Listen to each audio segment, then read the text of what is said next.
World में बहुत सारी ऐसी कंट्रीज़ हैं जो ये कह रही हैं कि भारत एक हिंदू राष्ट्र बनने की राह पर है, और जो लोग इस्लाम को फॉलो करते हैं, जो मुस्लिम्स हैं, उनके खिलाफ बहुत डिस्क्रिमिनेशन है भारत में। कई भारत के भी जर्नलिस्ट हैं जो अब भारत में नहीं रहते हैं, बाहर रहते हैं, वो भी लगातार ये आवाज़ वर्ल्ड फोरम पे उठा रहे हैं। सो भारत मुस्लिम्स के खिलाफ जो ये इनजस्टिस है वो कब बंद करेगा? नहीं देखिए, नहीं आप हंसे क्यों? मतलब मैं हंसा इसलिए क्योंकि जो रियलिटी है वो ये है कि मुस्लिम्स या माइनॉरिटीज़ के अगेंस्ट डिस्क्रिमिनेशन नहीं हो रहा है। एक्चुअल डिस्क्रिमिनेशन जो हो रहा है वो हिंदूज़ के अगेंस्ट हो रहा है। 1 बिलियन हिंदूज, मैंने तो किताब लिखी है इस पर, मैं उस पर जाना नहीं चाहता because it's a different matter all together, we don't have the time. लेकिन अगर कोई भी आदमी सेंसिबली ये सोचे, 2-3 सवाल पूछे कि असली वैसे तो देखिए हर आदमी पे डिस्क्रिमिनेशन होता है, आए दिन होता है, हर पे होता है, but that is religion agnostic, that is caste agnostic, that is profession agnostic. Everyone is discriminated against all over the world. What are we discussing? We are discussing whether a community is being discriminated against.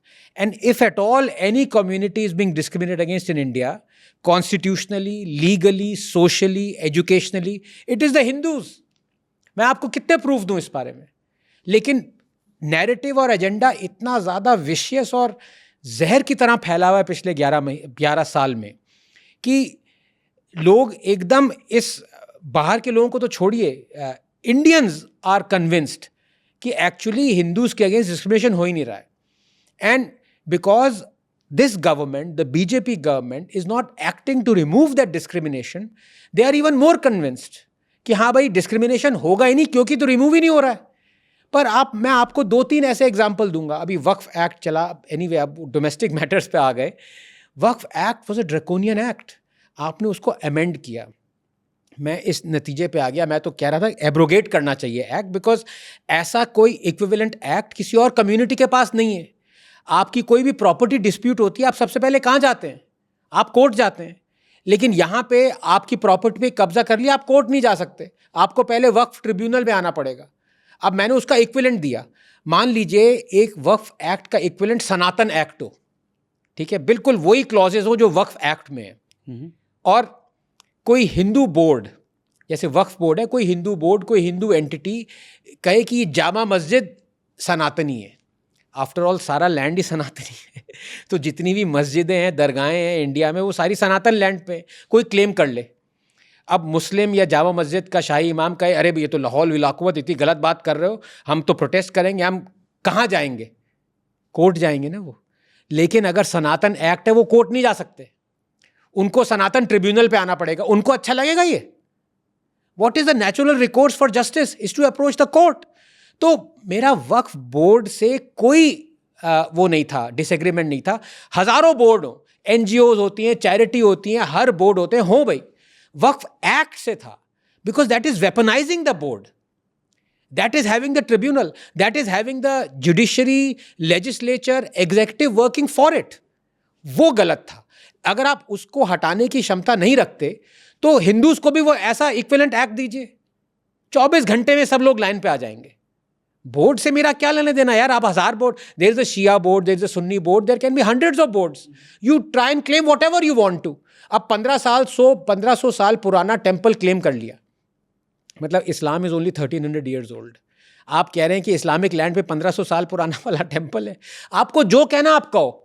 Problem is, अब आप जो dispute कर रहे हैं, वो आदमी जो aggrieved party है वो पहले ट्रिब्यूनल आएगी, और ट्रिब्यूनल में आपके सारे, में आपको जान मतलब क्या, I don't even want to go into that.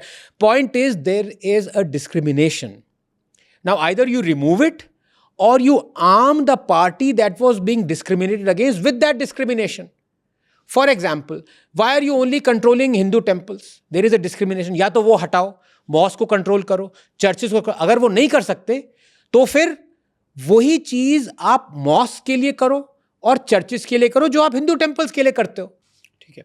तीसरा सबसे जरूरी, only Hindu-run schools have an obligation to give 25% reservations for the economically weaker section. RTE का कंजक्शन 93rd अमेंडमेंट के साथ है। ये डिस्क्रिमिनेशन नहीं है, ये सरकार को नहीं, इतना डिस्क्रिमिनेशन है। Hundreds of thousands of Hindu-run schools have been shut down because of this. Muslim run schools don't have this obligation.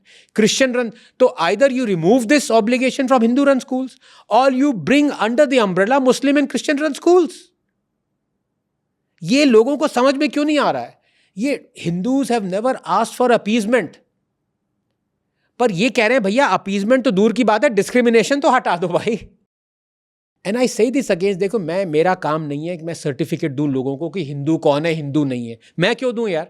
मैं खुद एक डार्विनियन एथिस्ट है जो कि सिविलाइजेशनली हिंदू है, रिलीजियसली हिंदू नहीं हूं, खुद कहता हूं मैं. So I am no one, please don't misunderstand me कि you are good Hindu, you are no. लेकिन लॉजिक क्या कहता है? Who is a good Jew? The one who will not tolerate or at least will speak against the discrimination against Jews. ये logic है ना. Who is a good Christian? Who is a good Muslim? The one who does not want to stand for discrimination being meted out against his fellow co-religionists या जो भी कह लो. तो who is a good Hindu? The one who doesn't want discrimination against fellow Hindus or the one who at least speaks for it? ये लोगों को सोचना पड़ेगा. Hindus appeasement नहीं चाहते रौनक, वो डिस्क्रिमिनेशन हटाओ. अगर वो नहीं हटा सकते, अगर दम नहीं है वो हटाने में, 4 नींबू का फिर मैं ला रहा हूं एनालॉजी, तो भाई वही डिस्क्रिमिनेशन हिंदूज को भी दो ना.